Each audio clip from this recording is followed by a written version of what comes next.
मुसल्लफ़ात अवामी हिमायत के साथ दहशतगर्दी का मुकम्मल खात्मा करेंगी। मुल्क की तरक्की को प्रोपेगेंडे और जाली खबरों से नहीं रोका जा सकता। बैरूनी सरपरस्ती में होने वाली दहशतगर्दी इस्तेहकाम को मुतासर नहीं कर सकती। फील्ड मार्शल सैयद आसिम मुनीर का दो टोक पैगाम। कोयटा गैरिजन में ज़ेर तरबियत अफसरान और फैकल्टी अरकान से खिताब में कहा कि पाकिस्तान को नुकसान पहुँचाने की कोशिश करने वाली दुश्मन क़ुव्वतें नाकाम होंगी। तवील मुद्दती तरक्की के लिए अवाम पर मबनी हिकमत अमली और बेहतर तर्ज हुक्मरानी नागुज़ीर है। फील्ड मार्शल ने सूबाई हुकूमत के इक़दाम को सराहा। कोर कमांडर कोयटा ने चीफ ऑफ डिफेंस फोर्सेज का इस्तकबाल किया। फील्ड मार्शल ने मैदान जंग में टेक्नोलॉजी, कसीरुलजहती ऑपरेशन और तीनों अफवाज के दरमियान हम आहंगी की अहमियत पर जोर दिया। अफसरान को मुसलसल तरबियत हासिल करने की हिदायत की। पेशा वराना मयार, तैयारी और अमली महारत को बरकरार रखने की तलकीन। बलूचिस्तान में तैनात फॉर्मेशन के अफसरान और जवानों से मुलाकात। सिक्योरिटी सूरत हाल के मुख्तलिफ पहलुओं पर रोशनी डाली।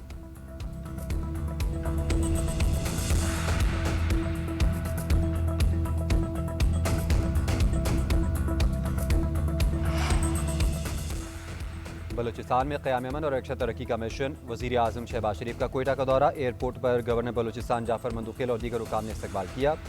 वज़ीर आज़म शहबाज शरीफ वज़ीर आला सेक्रेटेरिएट में एपेक्स कमेटी के इजलास की सदारत करेंगे। सूबे के अमन अमान की सूरत हाल का जायज़ा लिया जाएगा। बलूचिस्तान के अमन अमान की सूरत हाल पर अहम फैसले मुतवक्के। गवर्नर, वज़ीर आला, पार्टी रहनुमाओं समेत मुख्तलिफ वफूद की वज़ीर आज़म से मुलाकातें शेड्यूल। विफाकी वज़रा और दीगर मुतल्लिका हुकाम भी वज़ीर आज़म के हमरा हैं।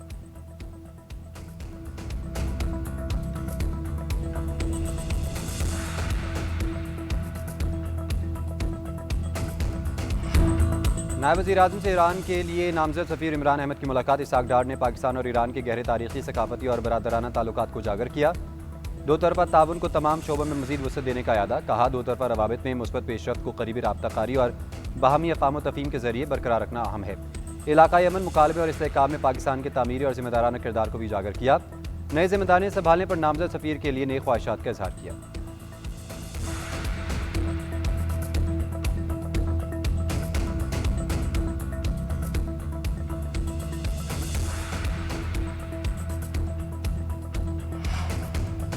जहां से पाकिस्तान पर हमले हो रहे हैं, हमारा हक बनता है कि इनको जवाब दें। अफगानिस्तान से जिन ठिकानों के जरिए हमले होंगे, हम जवाब देंगे। वज़ीर दिफा ख्वाजा आसिफ की पार्लियामेंट हाउस के बाहर मीडिया से गुफ्तगू। कहा, अफगान तालिबान भारत के हाथ में खेल रहे हैं। अफगान तालिबान को हिदायत दिल्ली से आती हैं।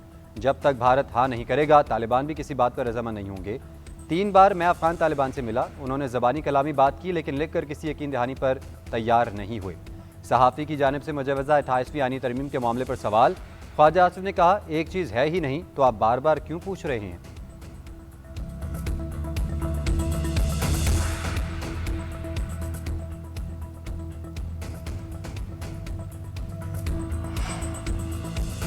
Chairman Peoples Party Bilawal Bhutto का लाहौर में सियासी राबतों का आगाज़। 5 रोज़ा दौरे पर लाहौर में मौजूद। क़याम के दौरान पंजाब और लाहौर के रहनुमाओं से मुलाकात करेंगे। सूबे की अहम सियासी शख्सियात से भी खुसूसी मुलाकातें शेड्यूल्ड हैं।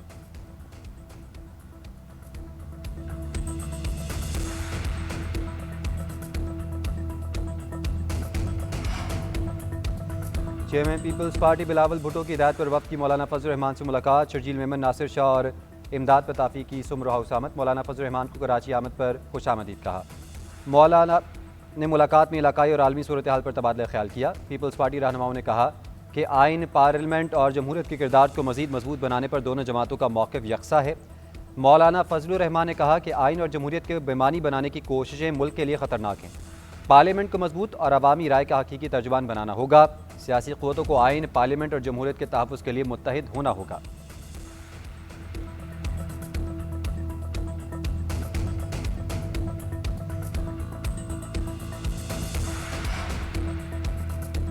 तहरीक तहफ़्फ़ुज़ आइन पाकिस्तान का जुमे के रोज़ मुल्की एहतजाज का ऐलान। महंगाई, पेट्रोलियम कीमतों में इजाफे और सियासी कैदियों की रिहाई के मुतालबात। महमूद अचकज़ई की ज़ेर सदारत इजलास के लामिया जारी। शुरका ने कहा कि मुल्क को बहरानों से निकालने के लिए सूबों के आइनी हकूक़ का तहफ़्फ़ुज़, आइन और जमहूरियत की बालादस्ती नागुज़ीर है। मुल्क तारीख़ के बदतरीन बहरानों का शिकार है। आइन, जमहूरियत, अवामी हकूक़ के लिए हर सतह पर जदोजहद जारी रहेगी। आने वाले बजट में तनख्वाहदार तबके पर मज़ीद बोझ पड़ेगा। मज़दूर का कोई पुरसानी हाल नहीं। आवाम को मुआशी बोझ से बचाने के लिए पूरे मुल्क में एहतजाज होगा।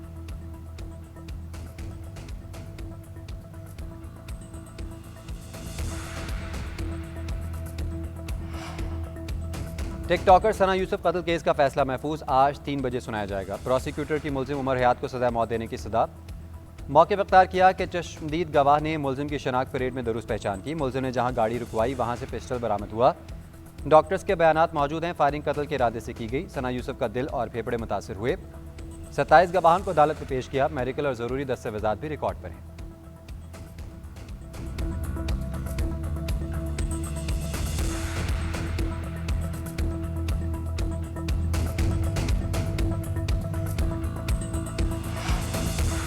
एटीसी रावलपिंडी में जीएचक्यू हमला केस की समाअत। बानी पीटीआई के वकील की समाअत से पहले मुलाकात करवाने की सदा।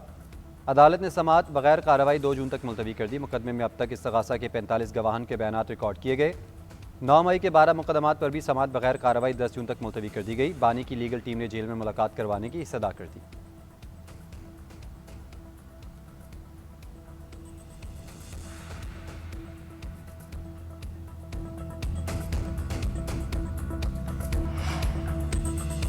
तफ्तीशी अफसर तब्दील न करने पर तौहीन अदालत की दरख्वास्त। डीपीओ कसूर आफ्ताब पहलवान लाहौर हाईकोर्ट पेश। चीफ जस्टिस ने रिमार्क्स दिए कि आप नामुकम्मल रिपोर्ट दाखिल करवाते हैं। रिपोर्ट में रेफरेंस और तारीख भी नहीं लिखी।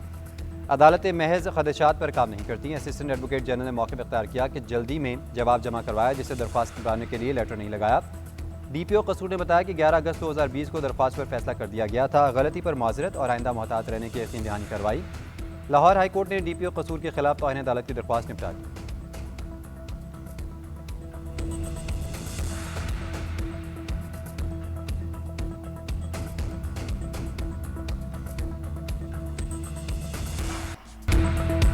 ईद के करीब आते ही मवेशी मंडियों की रौनक के रूज पर। नाज नफरों से पाले खूबसूरत जानवर मरकज़ निगाह। नवाब शाह से आए बकरों की धूम। शहरी देसी नस्ल के बकरों की जिसामत और कदकाट के दीवाने। तगड़े बैलों पर भी दिल ललचाने लगा। अच्छी नस्ल का बकरा 60,000 से 2.5 लाख रुपए में दस्तयाब। गाय 2 लाख से 7 लाख, बैल 3 लाख से 10 लाख रुपए में फरोख्त। ऊँट की कीमत 4 लाख रुपए से ज़ायद मुकर्रर। व्यापारियों को कहना है कीमतें जानवर की नस्ल, वजन, सेहत, साइज़, मकामी तलब और इलाके के हिसाब से मुख्तलिफ रहती हैं।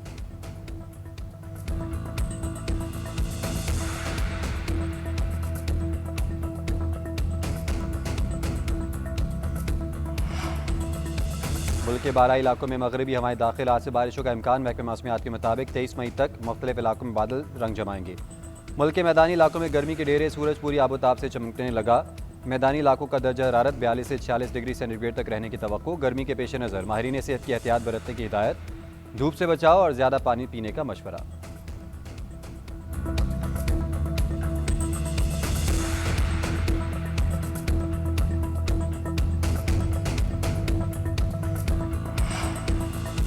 सहूनी जारियत से लेबनान में बड़े पैमाने पर इंसानी जानी नुकसान। वजारत सेहत के मुताबिक इसराइली हमलों से मरने वालों की तादाद 3000 से तजावुज़ कर गई है।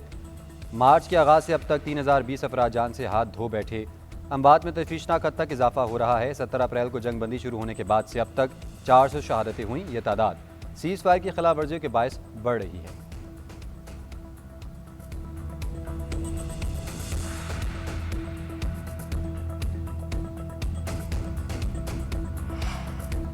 ईरानी कौम जंग के गम भुलाकर खुशियां बांटने में मसरूफ़। तेहरान में 110 जोड़ों की शादी की तकरीबात। ईरानी मीडिया के मुताबिक इज्तिमाई शादियों की तकरीब इमाम हुसैन स्क्वायर में हुई। मुहिम के लिए लाखों अफराद ने रजिस्ट्रेशन करवाई। पूरा 110 जोड़ों के नाम निकला। जनफदा मुहिम के तहत ईरानी कौम ने बता दिया कि वो जंग से खौफजदा नहीं।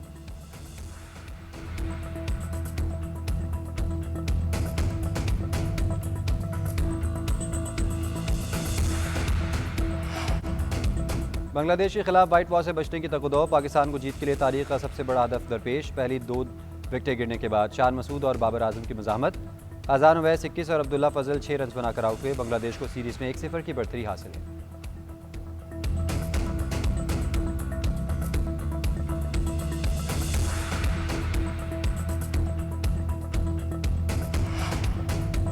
कौमी टीम के बॉलिंग कोच और शाहीन अफरीदी के दरमियान इख्तलाफात का शोर। उमर गुल ने सोशल मीडिया पर खबरों की तरदीद कर दी। सोशल मीडिया पर वायरल वीडियो में शाहीन अफरीदी को उमर गुल के पास से गुजरते देखा जा सकता है। बॉलिंग कोच को शाहीन शाह के रवैये से मायूस दिखाया गया। मीडिया से गुफ्तगू करते हुए उमर गुल ने बताया कि हसन अली को गिरने के बायस सर पर चोट लगी थी। शाहीन बाहर बैठा था, इसे भेजा ताकि सर की चोट के बायस हसन अली आराम कर सके। देखने में ऐसा लग रहा है जैसे शाहीन कह रहा हो कि इसका दिमाग ठीक नहीं है। ऐसा कुछ नहीं हुआ, हमारे दरमियान कोई इख्तलाफ नहीं।